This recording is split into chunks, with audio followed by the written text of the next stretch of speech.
J.K. Rowling's Harry Potter has dominated mass media since 1997, when the very first book was published. Now, with over 400 million copies of the book sold and 8 blockbuster hits, the franchise has raked in nearly $25 billion. Between the lovable characters and the magical mayhem, it's no wonder why the series was so popular. But what's lesser known is that J.K. Rowling's world was inspired greatly by a rather ordinary one. Throughout Harry Potter, Rowling's characters personify the hatred of our society, from racism to anti-Semitism, in order to express the importance of empathy in the face of adversity.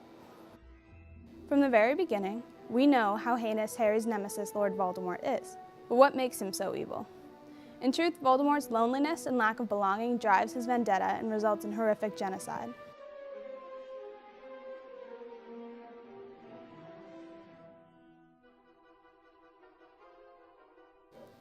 As a direct result of his tragic childhood and blood stages, Voldemort launches an attack on Muggles and Muggleborns alike. This blind hatred is appalling, as innocent people are brutally killed and tormented. In Harry Potter and the Chamber of Secrets, Voldemort uses a basilisk to attack students at Hogwarts who are Muggleborn. In that same installment, Hermione is hatefully called a mudblood, which we soon discover is a very cruel, derogatory way of addressing someone with non-magical parents. No one asked your opinion, you filthy little mudblood.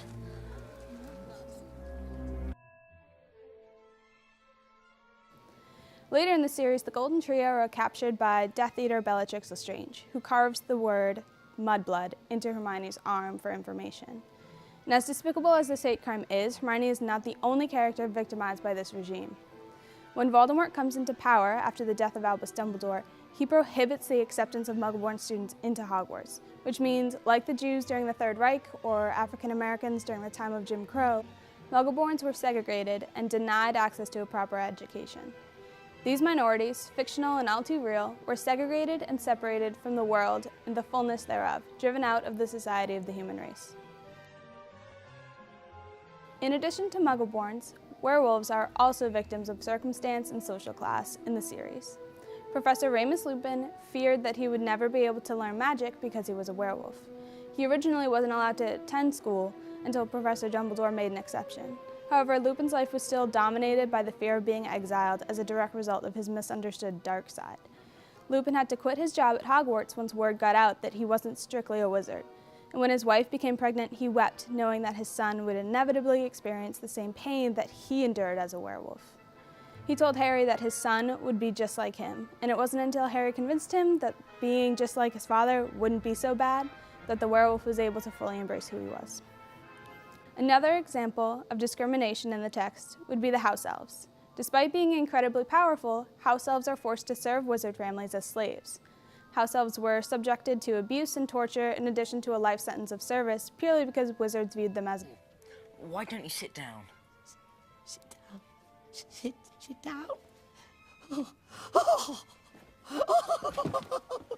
Dobby, shush, I'm sorry. I didn't mean to offend you or anything. Even a hero like Ron Weasley struggles to treat house elves properly from time to time. Rowling doesn't stop there, however. Hippogriffs are also subjected to a sense of racism, even though they are more of an animal than a person. In the third installment, Harry and his friends seek to save a hippogriff named Buckbeak from his death sentence because the creature was falsely accused of attacking a wizard. In the book, Hagrid explains how the Department of Magical Creatures is corrupt, and they have never sided with a non-wizard, regardless of the circumstances. This is not unlike the all-white juries that preyed upon blacks and sentenced them to death by firing squad on more than one occasion. Rowling believes in acceptance and fairness wholeheartedly. Rowling herself has endured great tragedy and hardship, from domestic violence to severe poverty. And so the purpose of her work isn't to teach kids how to serve a political agenda, nor is it mere propaganda, but it does emphasize the importance of resilience and the power of love. She implements a strong heroine that is not only a woman, but a Muggle-born as well. Hermione Granger is undoubtedly a powerful witch, but she is also incredibly kind. She stands up for the injustice surrounding Buckbeak's trial, and she goes on to form Spew, through which she creates massive reform of house elves' rights. She becomes the Minister of Magic, and she saves the day in every installment of the series with her wit.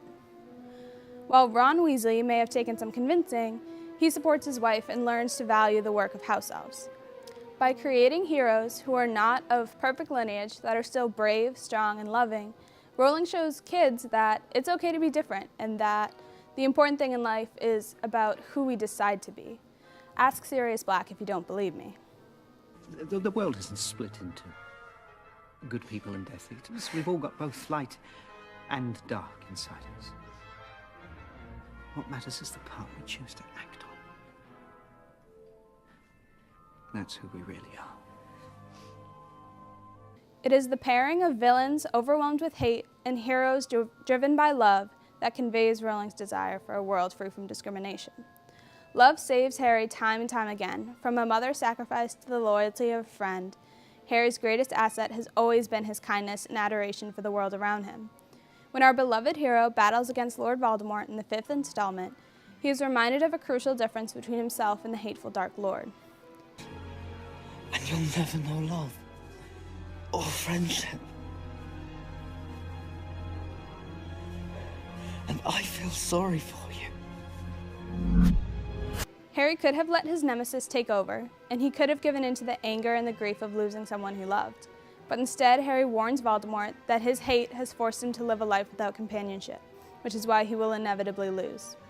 While the bad guys torment those who are different, the heroes always defend the underdogs. Rowling's heroes not only save the world, but they change the way others see the world. Her heroes have the capacity for empathy, which allows them to identify injustice and respond accordingly. While Socrates feared that children exposed to popular art forms and stories without distinction would take into their souls harmful and negative messages, I do not think that this applies to Harry Potter. I tend to agree with Plato that art should aim to instruct and uplift. Harry Potter offers children, as well as adults, an escape from the often grim and painfully ordinary world we live in, and allows all readers to experience innocent magic. With that in mind, the series is not limited to mere fantasy. Harry Potter conveys all too real topics such as racism and anti-Semitism to purely blind hatred. But it goes one step further than merely addressing these issues. The series teaches children and reminds adults how to challenge xenophobia by enforcing the vitality of love and the necessity for kindness even in war.